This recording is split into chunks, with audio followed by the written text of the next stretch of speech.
fait que de contrats sociaux, de lois d'alliance, de règles de sacrifice entre des peuples qui vivaient il y a des milliers d'années. C'est précisément le voyage intellectuel que nous proposent les sources qu'on analyse aujourd'hui. Elle détaille une théorie, celle de Safa Katchmaz, qui est pour le moins audacieuse. Et cette théorie avance une idée qui donne le vertige, c'est ça? Oui, L'existence d'une tradition sociale ininterrompue sur 12 000 ans. Une ligne directe qui relierait le site préhistorique de Göbekli Tepe au texte sacré de la Mésopotamie. exactement. Et notre mission ici, c'est de décortiquer cette hypothèse, couche par couche. C'est pas juste une nouvelle interprétation, attention, hein. Ah non, Non, c'est une proposition de changer complètement de lunettes pour regarder ces textes. On nous demande de ne plus les lire comme de la religion, mais comme des archives. des archives sociologiques et juridiques. Voilà. C'est une enquête qui mêle histoire, anthropologie, sciences des religions, pour tenter de déchiffrer un code social millénaire. D'accord, alors commençons par le début. Le point de départ matériel. Göbekli Tepe. On a tous en tête ces images des immenses piliers hantés, gravés de dizaines de figures animales. Oui, bien sûr. L'interprétation classique, c'est que ce sont des symboles de clans, des esprits, des totems, une sorte de panthéon préhistorique, quoi. Mais la théorie de Camas prend le contre-pied total de cette idée. Oui, elle rejette complètement cette approche. C'est même le fondement de tout son édifice. Casmaz refuse le mot symbole, Il le refuse. complètement. Il préfère parler d'unité sociale. Pour lui, ces animaux gravés, ce ne sont pas des concepts abstraits. Ce sont les véritables cartes d'identité socio-historique de groupes humains bien réels. Des cartes d'identité, c'est-à-dire. Imaginez que chaque groupe social avait un blason, un peu comme les maisons dans Game of Thrones. D'accord. L'un est le groupe du renard, l'autre celui du taureau, un autre la grue. Et ce n'est pas juste une image, ça définit concrètement avec qui on a le droit de se marier, quelles sont les obligations lors des rituels, comment les sacrifices doivent être faits. C'est une vraie fiche d'identité sociale et juridique. Ce qui est frappant dans les sources, et je n'avais jamais réalisé, c'est qu'il n'y a aucune hiérarchie de force entre ces animaux. On peut voir un taureau massif juste à côté d'une grue, Fragile? Oui.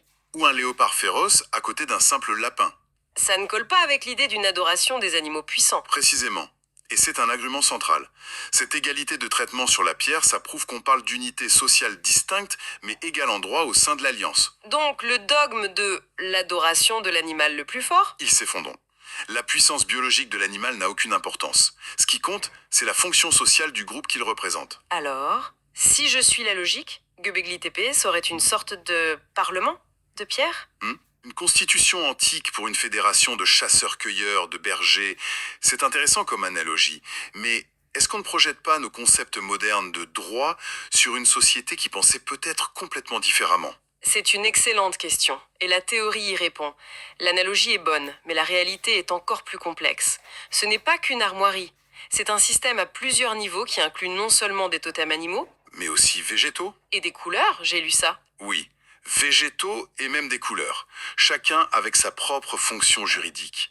Et ce système aurait régi pendant des millénaires les alliances, les mariages et, point crucial, l'appartenance des enfants entre les groupes.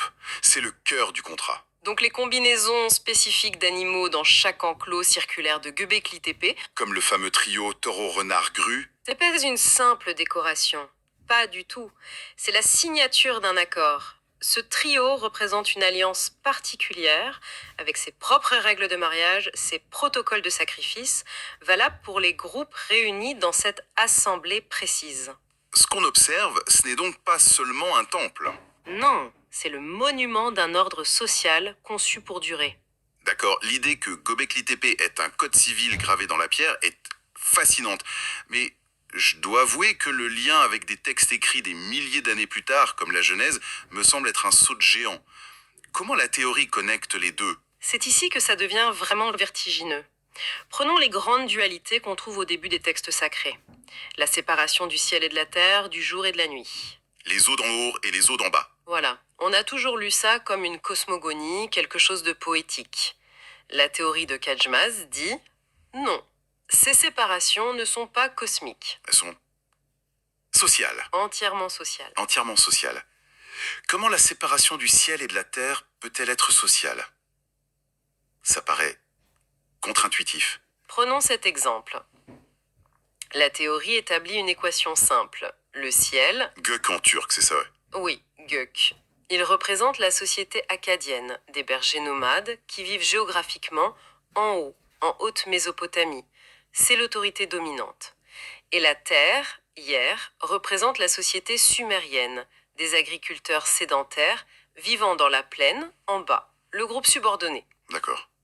Donc le texte ne décrit pas la naissance de l'univers, mais l'établissement d'une hiérarchie sociale et politique entre ces deux peuples. Mais alors pourquoi utiliser un langage aussi grandiose? Dire au commencement Dieu sépara le ciel et la terre, ça a une portée bien plus forte que de dire les Acadiens dominent les Sumériens, non? Bien sûr, et c'est tout l'intérêt. C'est une stratégie de légitimation du pouvoir. Ah d'accord. Il est infiniment plus efficace de présenter un ordre social comme une loi cosmique immuable plutôt que comme un simple accord politique. En transformant une division sociale en récit de création, on la grave dans le marbre. On la rend sacrée donc, incontestable. Et ça s'applique à d'autres mythes. Donnez-moi un autre exemple. Prenons le grand mythe mésopotamien, le Numa Elish. Au début, il y a la séparation entre Apsu, dieu de l'eau douce, et Tiamat, déesse de l'eau salée. Oui. La théorie suggère que ce n'est pas une question de géographie, mais de rituel. L'eau douce des rivières, c'est le rituel acadien. On lave l'animal sacrifié à l'eau froide. L'eau salée, elle, représente le rituel sumérien. On prépare le sacrifice dans un grand chaudron d'eau bouillante et salée. Attendez une seconde. Vous êtes en train de me dire que l'un des plus grands mythes fondateurs de l'humanité, la séparation des eaux, se résumerait à une sorte de recette de cuisine? Une dispute sur comment préparer un sacrifice? C'est presque comique si ce n'était pas aussi révolutionnaire, mais oui, c'est ça. Le mythe serait l'archive d'une différence de pratiques rituelles élevée au rang d'événements cosmologiques. Le sacré sert à documenter le social. Incroyable. Alors, si on suit cette logique jusqu'au bout, si la création, c'est pas la naissance de l'univers, le déluge de Noé ne peut pas être juste une inondation. Comment la théorie explique l'arche et tous les animaux? Le déluge, dans cette optique, n'est ni une punition divine, ni un événement climatique. C'est un grand accord de refondation. Il symbolise une révolution juridique. Une révolution? Oui, la fin de l'ordre social des sociétés de chasseurs-cueilleurs et l'avènement de la loi de la société agricole, qui déclare sa victoire. Un instant, dans les sources, un mot très fort est utilisé. Il est question des pratiques cannibales de l'ordre précédent. On ne peut pas juste passer là-dessus, c'est une affirmation énorme. C'est une lecture provocatrice, c'est vrai, mais qui se base sur la symbolique du texte. D'accord. Le cannibalisme, ici, ça ne renvoie pas forcément à la consommation de chair humaine au sens littéral, plutôt à un système rituel centré sur le sang, la viande crue, ce qui est typique des sociétés de chasseurs. Le déluge marque la transition. Le récit insiste sur le remplacement des rituels de consommation de sang par le vin et de la viande crue par le pain. Donc c'est le texte qui acte ce changement de régime. Exactement. D'accord. Et les animaux sur l'arche de Noé alors? Le texte est très précis, hein? Les couples, les espèces, comment ça s'explique si c'est une allégorie? Et les animaux ne sont pas des bêtes littérales. Ce sont les représentants des fameuses unités sociales, les groupes totémiques. Ah, on y revient. Toujours. L'arche, c'est le lieu où la nouvelle alliance est scellée.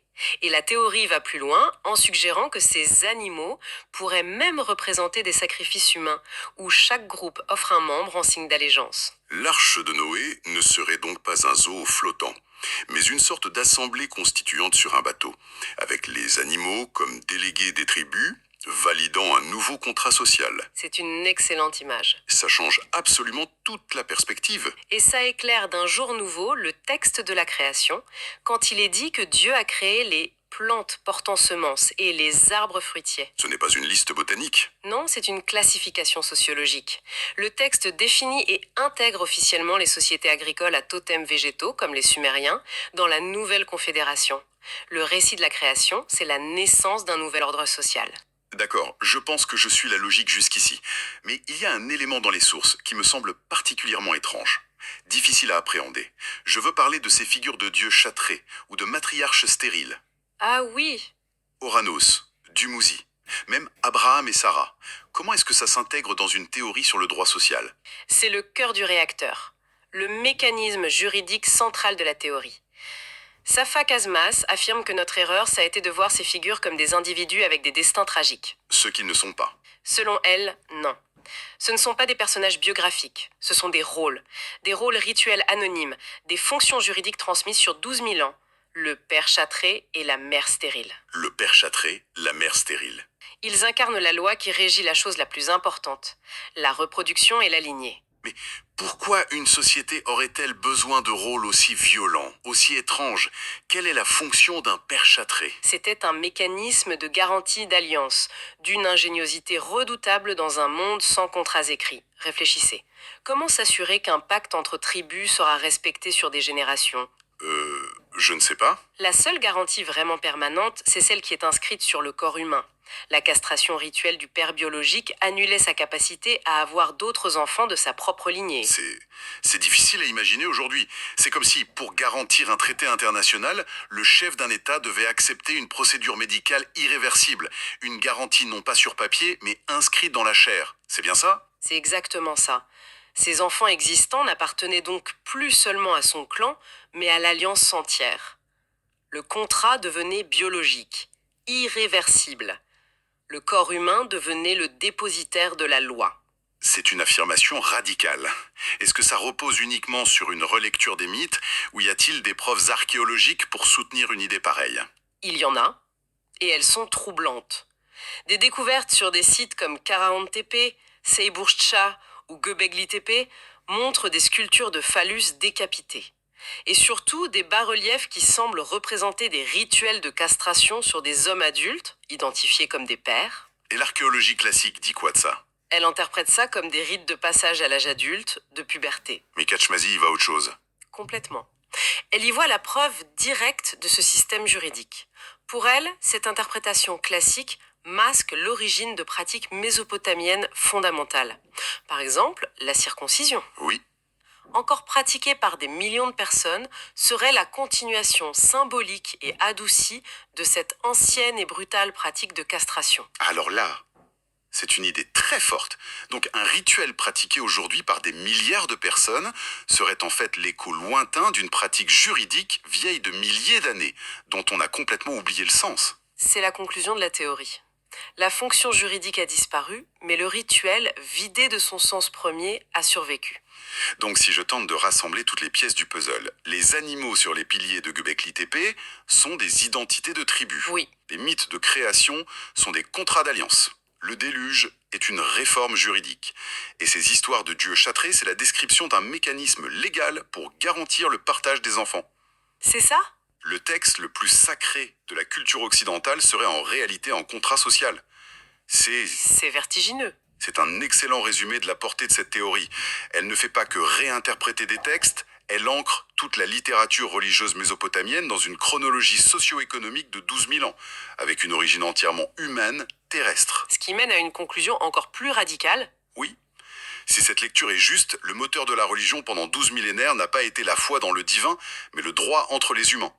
La fonction première du sacré, ce n'était pas de connecter les hommes à Dieu, mais d'empêcher les tribus de s'entretouer pour les ressources et les enfants. Pour finir, les sources mentionnent une dernière pensée, une sorte de trace contemporaine de tout ce système. La théorie affirme que ce code totémique vieux de 12 000 ans serait encore visible aujourd'hui dans l'astrologie. Nos signes du zodiaque. Exactement. Ce qui nous laisse avec une question finale, bien plus large. Si un code social aussi ancien a pu survivre jusqu'à nous, caché à la vue de tous dans quelque chose d'aussi banal qu'un horoscope, Oui. quels autres codes sociaux, quelles autres structures de pouvoir antiques dont nous n'avons absolument pas conscience pourraient continuer à façonner notre monde moderne, nos institutions et même la perception que nous avons de nous-mêmes?